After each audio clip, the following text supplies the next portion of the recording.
So today we're in chapter 5.4 and we're talking about derivatives and integrals of exponential functions. So we're going to start with e to the x. The derivative with respect to x of e to the x is e to the x. That's kind of nice. And if you have something other than x, something that would have a derivative other than 1, then you're going to get e to the u and chain rule times u prime. We can do kind of a nice little proof for this. Starting off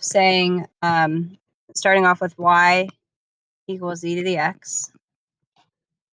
And I can say I'm going to natural log both sides, right? The natural log of y equals the natural log of e to the x. You're allowed to do that with an equation. So now we have natural log of y equals natural log of e to the x is just x. And I could take the derivative with respect to x of both sides. So we know that the derivative of natural log of y is 1 over y.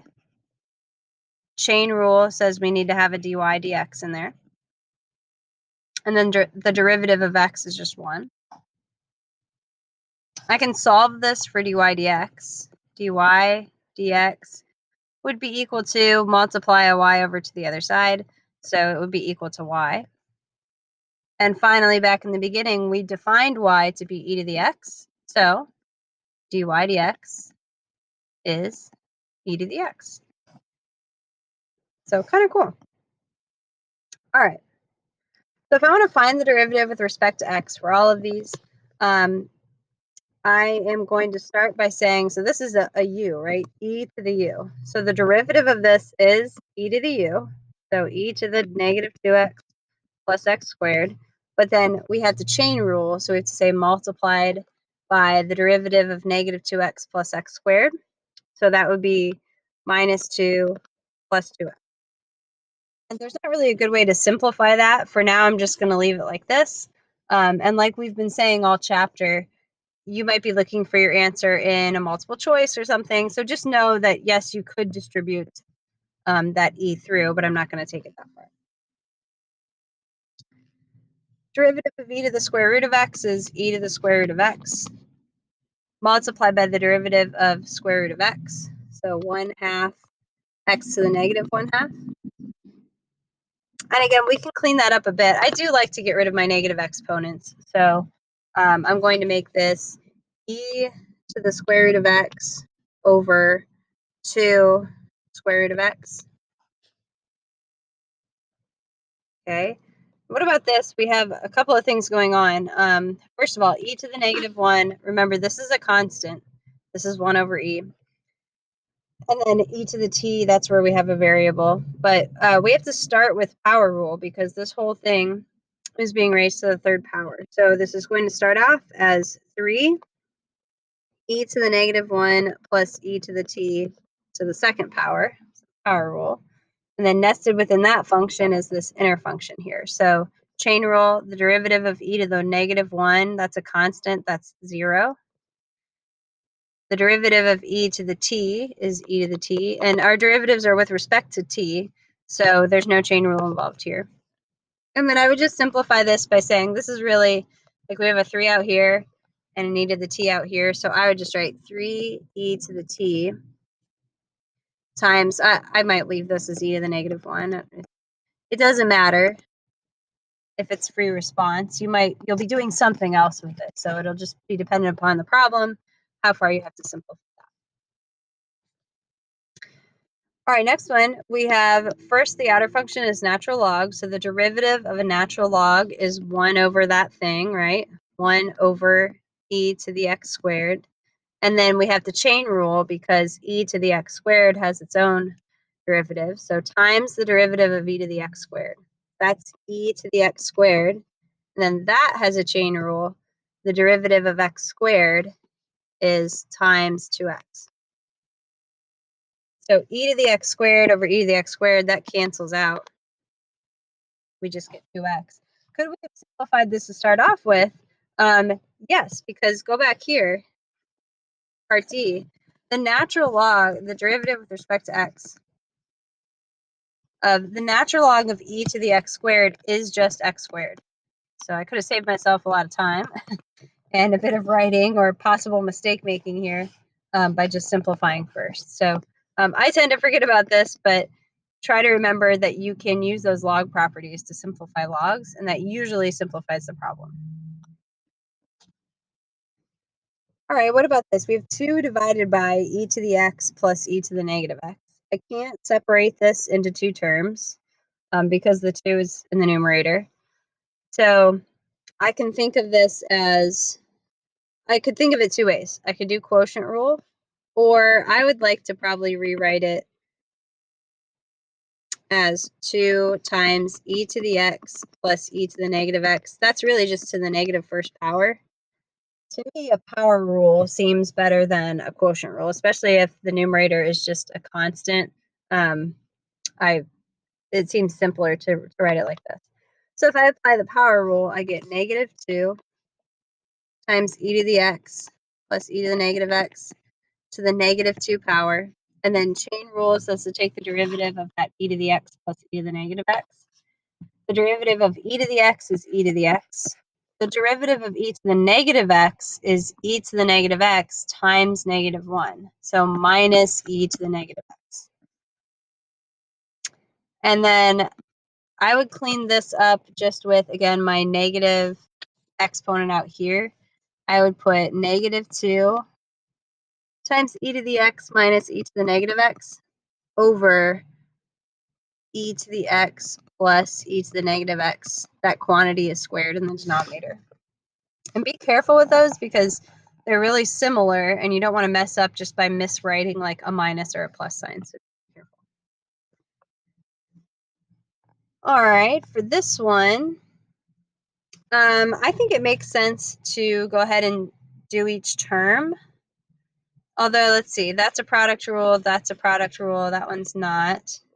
I'm noticing like we could factor out an e to the x. If we factor out an e to the x before we begin, I'm just thinking, is that going to save me from some power rule steps? So I think so. Instead of doing 2 power rules plus another term, then I just have to do 1 set of power rules. So I don't think it'll matter in the end. But anyway, the first term times the derivative of the second, 2x minus 2, plus the second function times the derivative of the first. Derivative of e to the x is just e to the x. And usually we're going to be doing something else with this, like setting it equal to 0. So it is good to get into the habit of factoring out an e to the x. And that's a lot of times the form in which your answer would be. That'd be 2x minus 2 plus x squared minus 2x plus 2.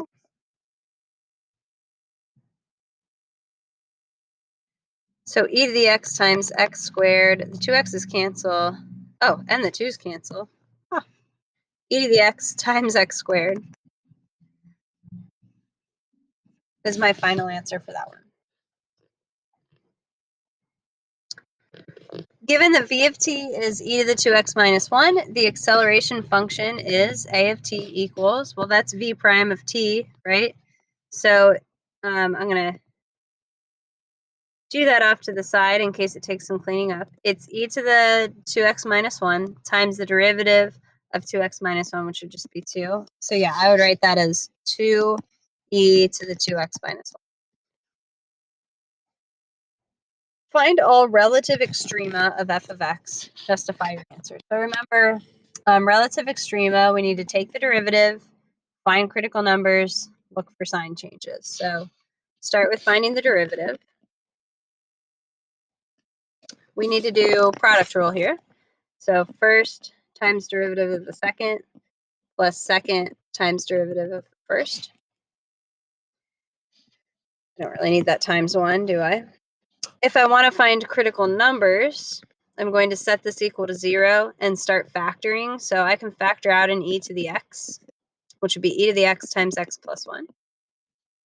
Now, if you set e to the x equal to 0, you shouldn't get a solution because a non-zero base can't be raised to a power to make it 0. So your only solution is x equal to -1. And then if we stick that on a number line here, if I plug in something less than -1 into my derivative function, so like let's plug in -2, I would plug into my factored version. Now e to the x is always positive. It doesn't matter if you're plugging in a positive exponent or a negative exponent. That term is positive, so you always have this positive. It's really just a question of how does x plus 1 come out. So -2 plus 1 is -1. So that overall, that section is negative. And then if I plug into the right of -1, like 0, I get e to the 0 times 1. So again, and always positive times a positive is positive. So f goes from decreasing to increasing. Find all relative extrema means that we need to find the actual value. So now that we know that one occurs at -1, we need to find f of -1. So that's -1 times e to the -1, -1 over e. So I would say f has a relative minimum. I'm just going to give the whole ordered pair at -1, -1 over e, because f prime changes from negative to positive at this.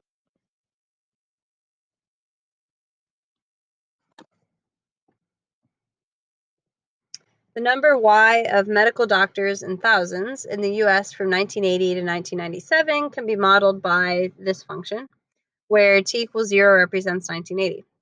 At what rate was the number of MDs, medical doctors, changing in 1992? So we need to find y prime, and 92, that's what? That's 8, or no, that's 12 years after 1980, so we should be finding y prime of 12.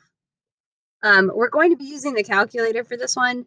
So y prime of 12. I am going to show what math I need to do, but if this were truly a calculator problem, you would just write y prime of 12 is approximately equal to, and then plug it in and find your answer. But just for the sake of notes, it's going to be 475,520 times e to the 0.0271 times 12 for 1992.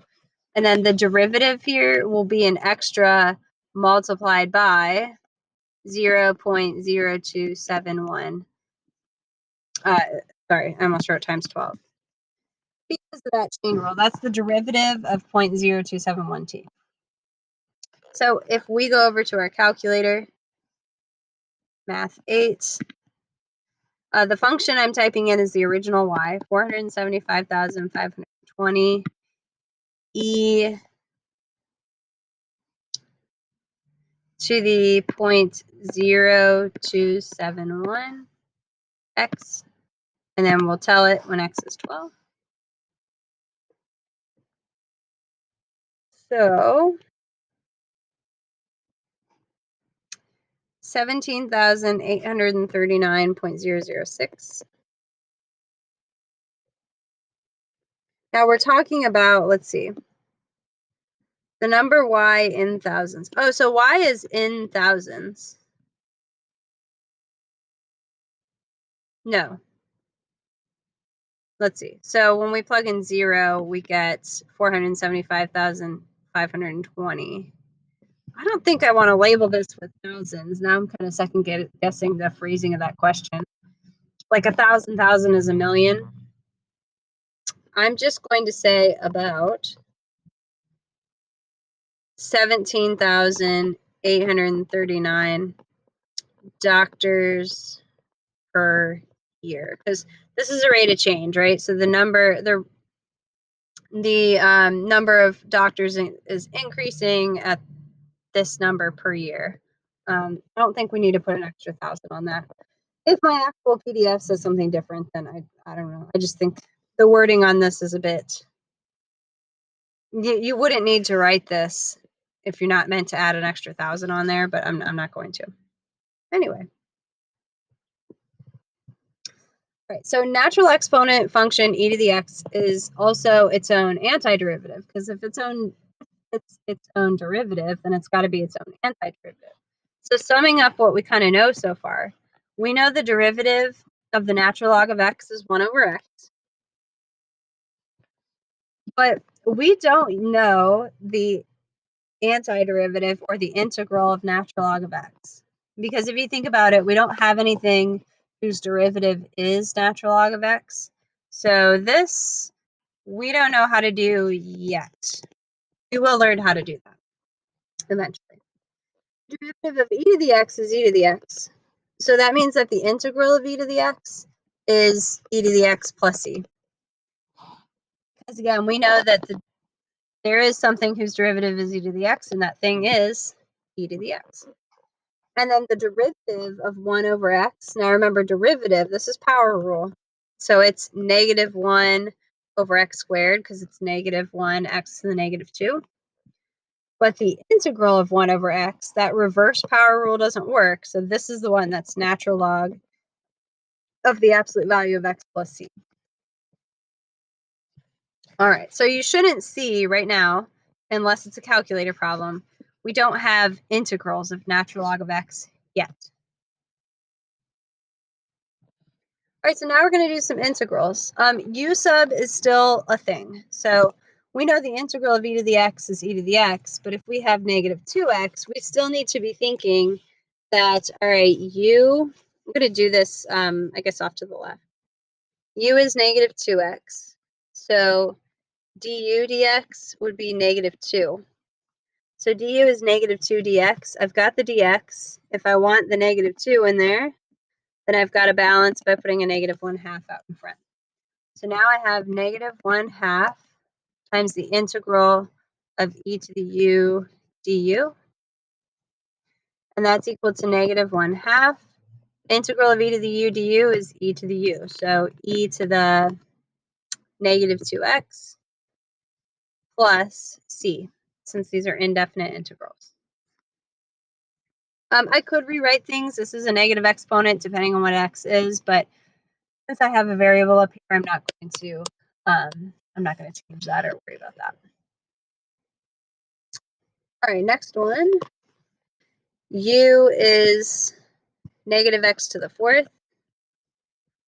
Du dx is negative 4x to the 3rd.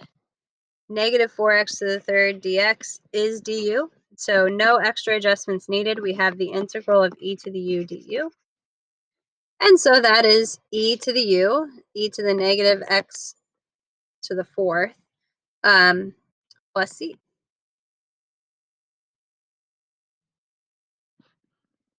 For part C, anytime you have e's in both the numerator and the denominator, chances are your u sub should be the expression in the denominator.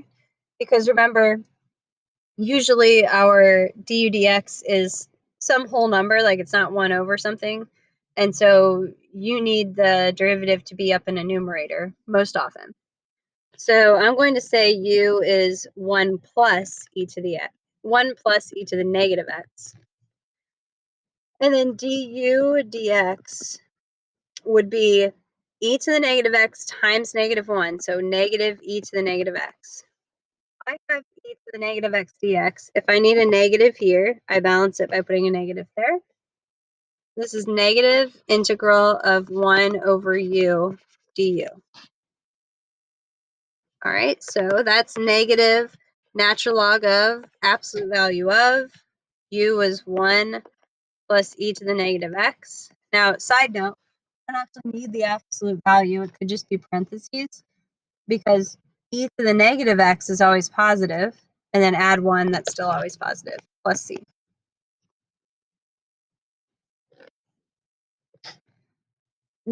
Part C is a definite integral. And looking at this, now I just got done saying, oh, if you have e's in both spots, then let u be your denominator. But here, I want the u to be this weird exponent. And the fact that it's 3 over x means the x squared in the denominator is going to be taken care of. So All right, so I have u is 3 over x. Du dx is, now this is, remember, this is 3x to the negative 1. So negative 3 over x squared. So right now you have 1 over x squared dx. You need a negative 3 in there. So you balance it by putting a negative 1/3 out here. So we have negative 1/3, the integral of, should we change the bounds on the 1 and the 3? Again, that is up to you. I'm going to. You just have to be careful and pay attention when you do it. So when I plug a 1 in, I get 3 divided by 1 is 3. That is the lower bound right now. And then when I put the 3 in, the upper bound, 3 divided by 3 is 1. So you do need to be careful and take note of this. Those bounds are backwards. So I'm going to have to flip this around in a minute, but I'm just going to finish what I have. So I have, what do I have? I have e to the u du, right? Because that was my u. Du is negative 3 over x squared dx. Yes. Okay, now I can't integrate yet. I need to flip those bounds around, and I do that by pulling a negative out. So now this negative 1/3 is positive 1/3 times the integral from 1 to 3. So I set that right, and this is still eu du. And that is 1/3. Now remember, when you changed your bounds to be in terms of u, you don't want to swap a 3 over x back in here. You keep this as e to the u. So that's why I think like changing bounds is totally up to you. If that's going to confuse you, or if you think you're gonna mess it up, you just need to do whatever you're going to have the most success with. 1/3 times e to the third minus e to the first. You can't simplify either of those, so I'm just going to leave my answer like this. I mean, I don't have to write e to the first. I guess I could just write e. But otherwise, it's not like those combine. So that's as far as that goes. Part E is kind of like part C. So if I have to choose, those are almost the same thing. I'm going to let u be the denominator expression because chances are the numerator will turn out to be the derivative. So u is going to be e to the x minus e to the negative x. And du dx is going to be e to the x. And then this is going to be minus negative e to the negative x, so plus e to the negative x, which is what we have in the numerator. So we do have, no adjustment needed, we have the integral of 1 over u du. And that's equal to the natural log of the absolute value of e to the x minus e to the negative x plus c. All right, and final one of this group, I'm going to let u equal e to the negative x. So du dx would equal negative e to the negative x.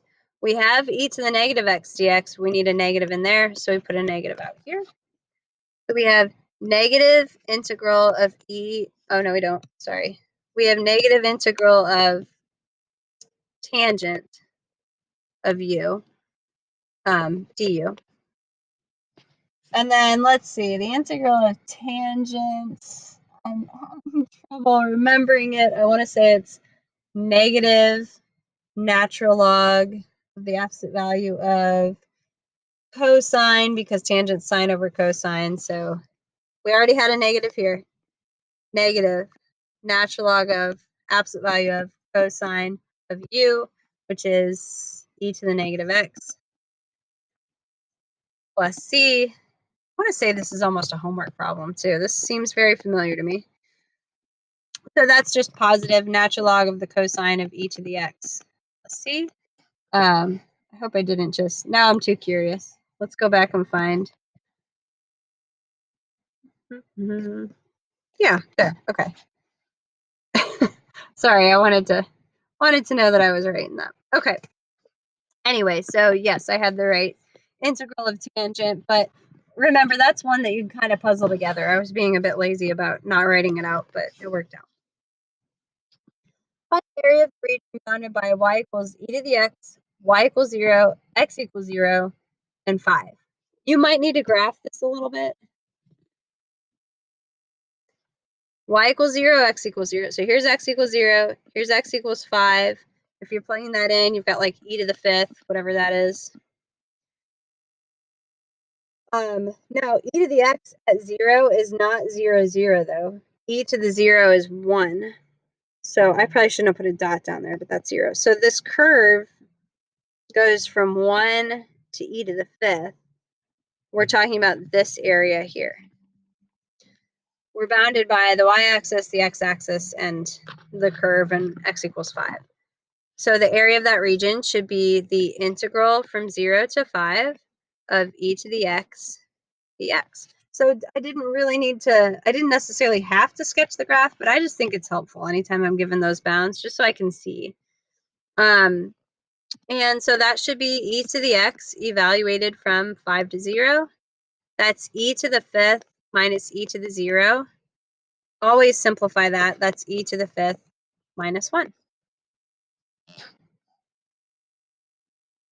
Approximate f of 0.1 given f of x equals e to the negative 2x. So this is called a local linear approximation. So not find f of 0.1, because I can plug that in a calculator and find it. If I wanted to get close to that, I could find the derivative, f prime of x. The derivative of e to the negative 2x is e to the negative 2x, and then multiply that by negative 2. So negative 2 e to the negative 2x. And if I want to come up with that approximation, maybe I find the slope at something close to 0.1. So maybe I find the slope at 0, f prime of 0, because that's pretty close to 0.1 and it's easy to plug in. So what is the tangent slope at 0? The tangent slope at 0 is negative 2 times e to the 0. That's negative 2 times 1, negative 2. And if I'm writing,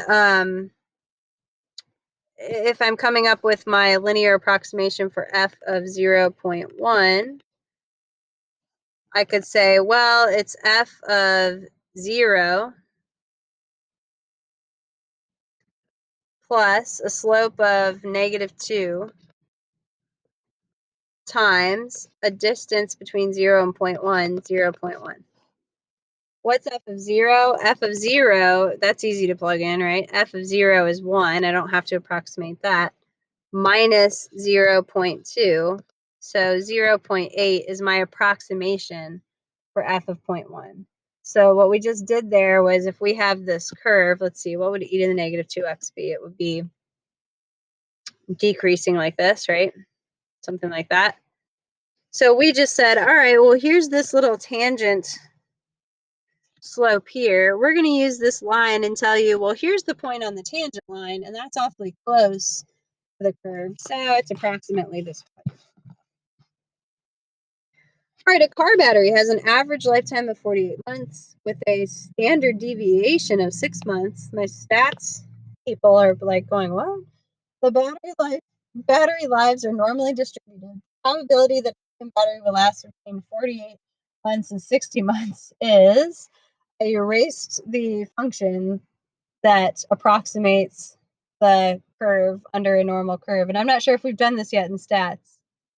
No, we definitely haven't. So, all right. So for this one, you do need the formula, and I don't have it memorized. So I'm going to cheat my way down to this last guy down here. Here it is. Can you have that memorized?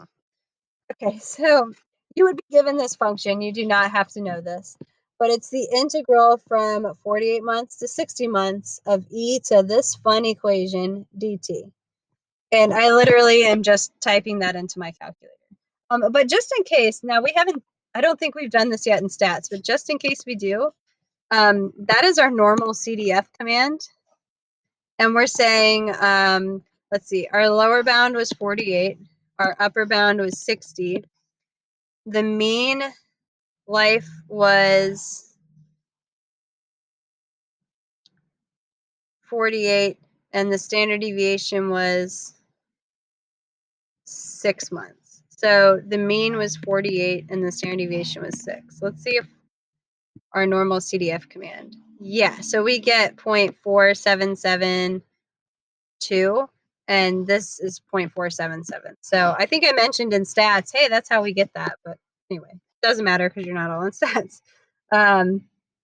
Okay, so if it's a problem like that, you will be given that function ahead of time. That's not something to be memorized. All right, that's it for today.